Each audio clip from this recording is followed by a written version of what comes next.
So mga issue na dapat bantayan o dapat natin makita bago mo bilihin yung isang brand new na Honda Click, lalo na tong V4 na 2026 model. So isa na dapat mo i-check is yung mags. Kung wala kang plano na palitan yung mga mags mo, kung wala kang budget,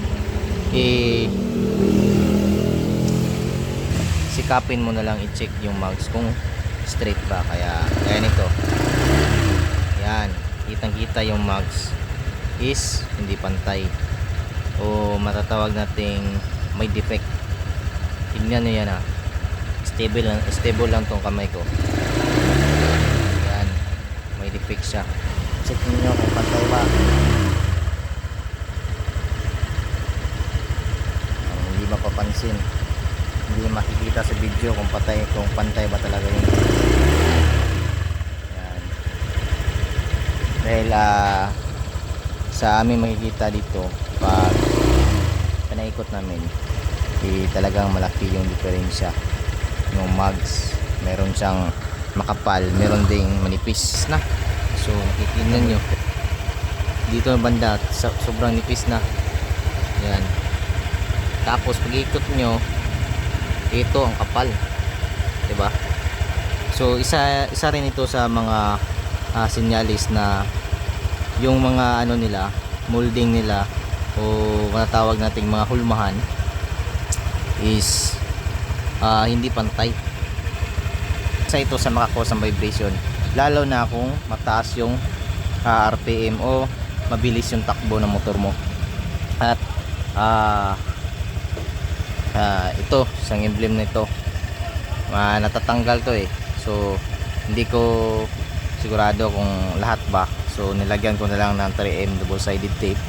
Kaya ito kumapit na ulit. Bago pa to, hindi pa to umabot ng isang buwan. So ano pa ito sa akin, 22 days. So isa rin na issue.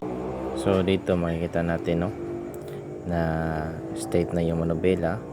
Tapos kung tingnan yung dulo ng headlight at saka yung dulo ng front fender is straight na, pero yung gulong hindi siya straight sa front fender. So talagang kailangan mayroong i-align dito. So hindi siya na-align. Ito yung isang problema dito sa Honda Click na V4 na dapat i-check mo bago mo bilhin. Nagpaplano kumuha ng Click na version 4 o anumang version ng Click is kailangan yung check itong banda dito sa lens niyo. So kasi itong lens na ito, isang piraso lang to sila. So ito isang piraso lang to sila.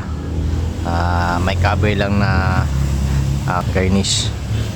So sa lens na ito sa headlight is isang piraso lang to sila.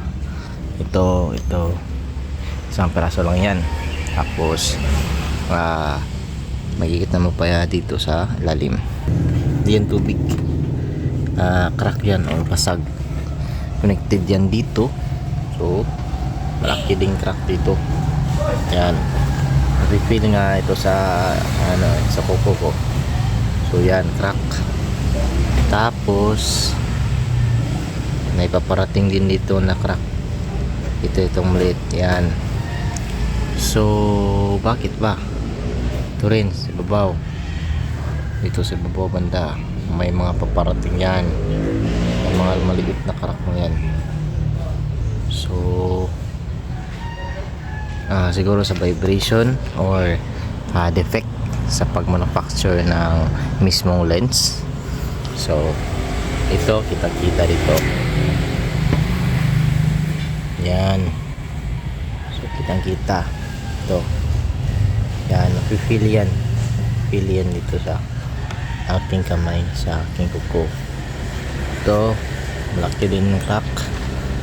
Tapos dito hanggang dito mas malaki dito sa baba. Tapos dito, so maraming crack.